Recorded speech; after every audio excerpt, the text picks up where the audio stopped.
Have you ever taken a photo that looked perfect on the back of your screen, on the LCD of your camera, only to find out later that it is too bright or too dark and it is missing lots of details? The problem might not be your camera, it might be the way you're reading histogram. Histogram is one of the most important tools available to photographers and the one that is misunderstood. Today I'm going to show you 5 common histogram mistakes that could be ruining your photos and also how to avoid them. So let's get started.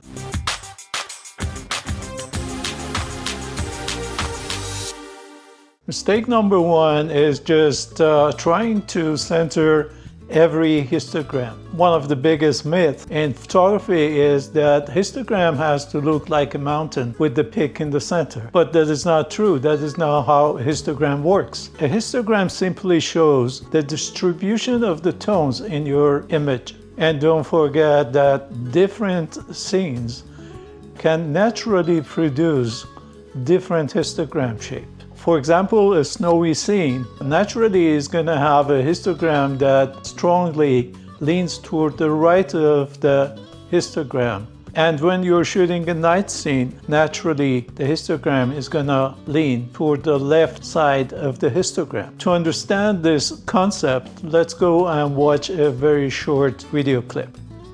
We have a dark scene over here. Let's take a photo. And the graph is to the left. Now I'm gonna push the graph and try to make it centered.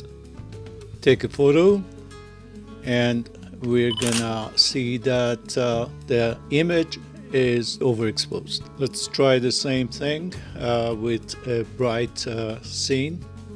I'm going to take a photo and then try to push the graph toward the center.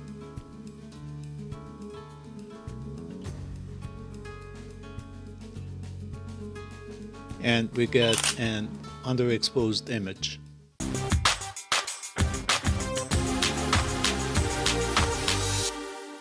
Mistake number 2 is ignoring highlight clipping. Many photographers pay attention to the overall shape of histogram and they totally ignore what's happening at the far right edge of the histogram. When the graph touches the edge, the far right edge, and you can see the spikes, it means that you're clipping. And what is clipping? It means that you're gonna be losing details in highlights. Once highlights are clipped, you're gonna lose details in bright clouds, a wedding dress, bright reflections, sunlit areas, and they are gonna be impossible to recover. And this is one of the reasons that some photographers come home so disappointed because they have taken beautiful photos, but they are losing the highlights details because of the clipping. So anytime you are shooting a contrasty scene, just watch the far right edge of your histogram and avoid clipping.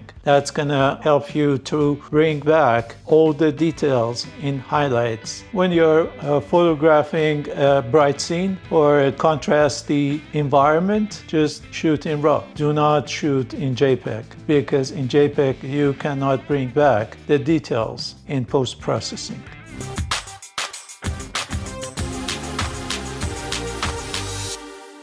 Mistake number 3 is trusting your LCD monitor on the back of the camera more than the histogram. The LCD screen is deceptive. Its brightness can change depending on the ambient light, angle of view, and also the camera setting. A photo may appear bright outdoor and looks kind of dark indoor, even though the actual file has not changed. Many photographers check their images on the back of the camera on the LCD screen, and these can be leading to significant exposure error. The histogram provides objective information. It doesn't care if you are shooting indoor or outdoor. What it does, it simply shows you the tonal data captured by the sensor. So next time you're unsure about exposure, trust histogram, not the LCD. The LCD screen on the back of your camera is good for composition and viewing your images, but histogram is the much better trustable tool for evaluating the exposure.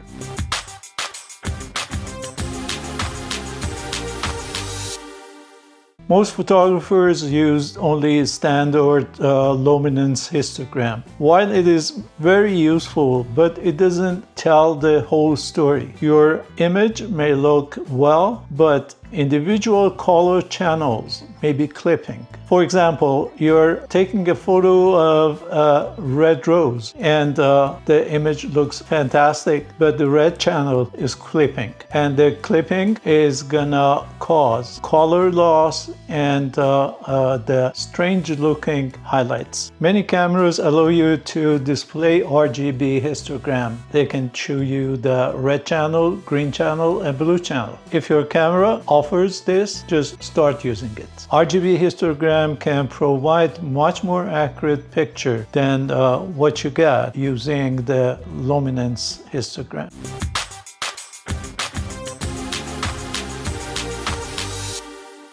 Mistake number 5 is a lot of photographers use histogram as a post-shot diagnostic tool. They take the shot and they look at the back of the camera on the LCD, then take another shot. While that is better than just ignoring it completely, modern cameras offer much more efficient way to use histogram. Many mirrorless cameras now offer live histogram in the viewfinder and also on the back of the camera on the LCD screen. This means that you can see the exposure changes before pressing the shutter. Instead of guessing, shooting, reviewing, and repeating, you can make exposure adjustments in real time. Naturally, this is gonna help you to speed up your workflow and get the right exposure in the first shot. And we can say that histogram has become a proactive tool instead of an active one. The histogram is one of the best exposure tools available, but only when you understand what it's telling you. Do not force every histogram to the center.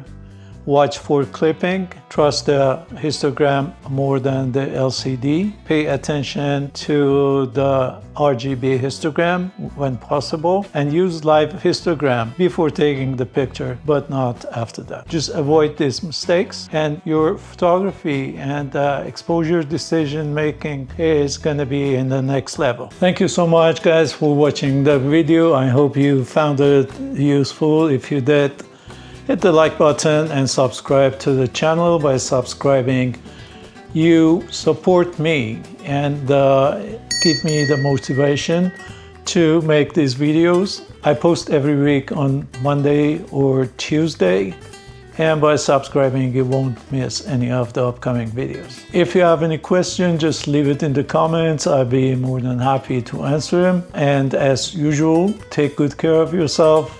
Keep shooting. I see you in the next video. Cheers.